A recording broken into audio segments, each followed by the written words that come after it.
Well, let's shift gears a little bit. Sure. You've been in this herbal world for a long time. Let's hit you with the hard-hitting questions here. What do you appreciate about the herbal community, and what would you like to see some improvement on? So I think about this pretty regularly. You know, I mean, I've run an herb school. Yeah. So I've run an herb school since 1992. And so I think like maybe that's maybe just a plug for my school. Sure. Northeast School of Botanical Medicine. 7song.com. Yes. That's a number 7. Exactly. I'm getting closer to retiring, so not too many more years. So really, but it's less about that. So number one, so a common question is, why herbal medicine? And the answer is, I'm not really sure. Like, why do we do anything is a question, like, unless like your parents were a baker and you were a baker, right. Like then it's like, why did you do it? But I think the main reason is actually the community.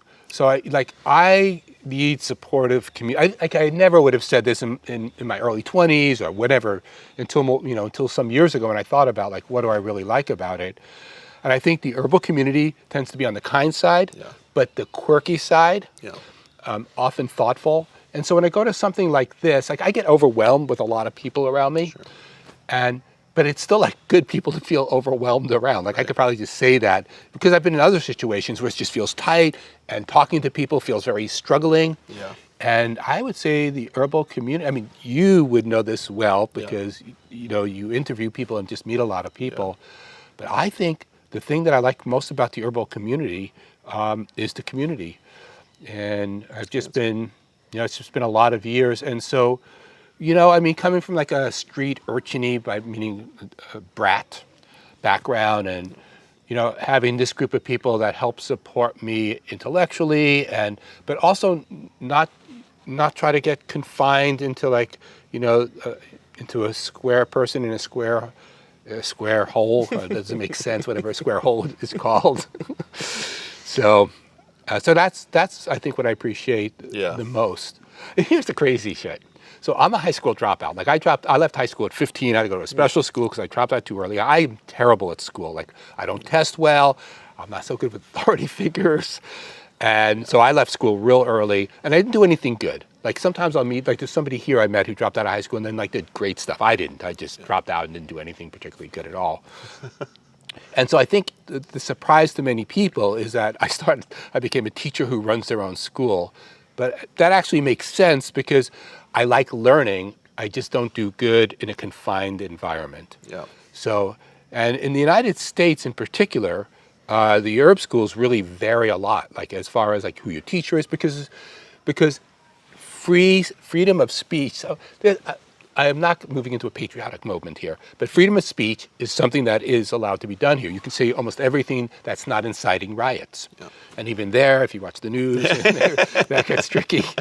And so that means that pretty much anybody can, as long as you pay your taxes, you can run any kind of school you want. And so herbalists have done that. There's all different kinds of schools that have come and gone over the years. And often it's just somebody says, I like this and I want to teach this. Yeah. So I like that kind of diversity. Ready for the second part? Sure am. So then the second part, this is going to sound elitist and it's tricky and really it's kind of easy to say but hard to say. I'll just say it. So my worry, and it has to do with what I just said, is that a lot of people who practice herbal medicine don't understand how important modern medicine is to keep people alive. So I work so this is a kind of a clinical elitism that I would say that I harbor. I work with a lot of very sick people, and herbal medicine is important to them, but their drugs are more important to them. And maybe surgery or radiation might be more important to them. So this is not trying to give the slip to our horrible medical system that charges a lot and depersonalizes people. Like our system, the United States has a horrible medical system. I mean, as far as like advanced medicine, it's here. Yeah. But as far as like feeling like you're a real human being and getting proper care, that can be very difficult. And proper affordable care can be nearly impossible. But that's not what I'm talking about. So, so at a certain level, if somebody has like a mild case of COVID, you can definitely give herb because they're going to get better. Yeah. But as soon as they have some more debilitating, like a form of rheumatoid arthritis that's crippling them, and now their fingers it's hard for them to use. Some of the new biologic drugs are going to be much more effective, and then you can give herbs for everything else or whatever else is necessary. So my concern, and the thing that I don't like, is sometimes I feel like we don't take people's health seriously enough and understand that there are multiple ways. And it's not just herbs, and it's not just drugs, right? There's massage therapy, there's mental health counseling, and there's many ways. And that's another place where the system fails us, right? Because like I work in a free clinic that has multiple modalities, and that's often what's necessary, right? There's the person's mind, that maybe talking to somebody is helpful. The person's body, maybe some physical change, whether it's acupuncture or massage or chiropractic. And then there's internal medicines. But again, I think the one thing that I'm going to make a comparison. Sure. So the one thing everybody should teach, if they teach about plants, is the first thing you teach is all the plants that will kill you. Right, because there's hardly any. Right. It's like unless a tree falls on you, most plants around here are not deadly poisonous. They might make you sick, they might make you vomit, they might give you diarrhea, but you will recover. But there are plants that you will not recover from. So really, before you pick anything, like you have to know that certain mushrooms will kill you, and then certain plants will kill you, and the roots are the worst part if they are. Well, the same thing is true in healthcare. So I think that for some people, you have to know, this person's shakiness and not being able to hold a physical object and dropping it could be some kind of nervous system disorder that should be sought. Medical care, if possible, should be sought. And so I think that that's one problem. And then the other thing is we don't have a collection of data of clinical herbalism. So all the stuff that I'm saying about what I don't care for is actually about practicing clinical herbalism, meaning working with people that you don't really know, right? Because working with family, they can be very forgiving for stuff. Working with people who you don't know are less forgiving for things because they don't know you.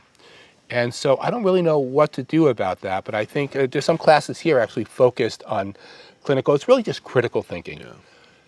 Because the goal of seeing a sick person, an unhealthy person, and we all have unhealth. I mean, unless you're super young, everybody, this is 10 trillion cells trying to get along. Right. That's all of our bodies. Yeah. And so some cells are just not going to function. It might be your heart, it might be your liver, it might be your kidneys, it might be your skin, it might be your brain, whatever it is. And over the course of time, you're going to, the body breaks down. Yeah. And so I think understanding some of the cardinal signs of this needs to be seen medically, and then how to network the person into it, because sometimes there's no option. You have to figure out, again, I work in a clinic, so we can at least figure out how to get somebody to get some labs at a reasonable price. We don't have labs at the clinic. I think I was going to say something else, but I lost my train of thought. That's fair. Maybe it'll come back. Okay. But so you work closely with MDs at the free clinic. I do. Yeah. Have you noticed over the course of time of working with them, especially if you've worked with the same doctors, have they come to respect what you do as an herbalist? They've come to respect my snarkiness. I'm not sure they respect that. I would say, all right, so again, this is kind of elitist talk. So sure. A lot of herbalists are taught in a very traditional manner. I'm not. I'm taught in a science manner of herbal medicine. But what that means is I speak the same language as doctors. Totally. And so I've been, I'm one of the founders of a free clinic. It's not my clinic, but I am one of the people who helped start it 16 years ago. It's many people part of the clinic. Yeah. So when I talk to the doctors, I speak the language they speak, right. And I understand the language they tell me, and it makes them feel it makes them feel like I'm not too far out. Right. So I'm not sure they really like herbal medicine. I mean, what they do is they'll send me people if they want drugs that they think the drugs are bad for them. Let's say the person has taken antibiotics for something, they think the antibiotic they shouldn't, they might send them to me, even though I can't prescribe antibiotics. I'm not a medical doctor. So I would say, the doctors have come and go. Almost all the doctors that have worked in the free clinic are retired doctors, so they are with us for a few years before they retire even more. Yeah. But I would say I have good relationships with them, but I would think that if I was a more spiritual herbalist, and if they were more spiritual, I don't know the doctor's spiritualities, but no, in general, I'm pretty well received in the medical community. Also, I'm cautious, right, which they want to hear. Yeah, absolutely. Yeah.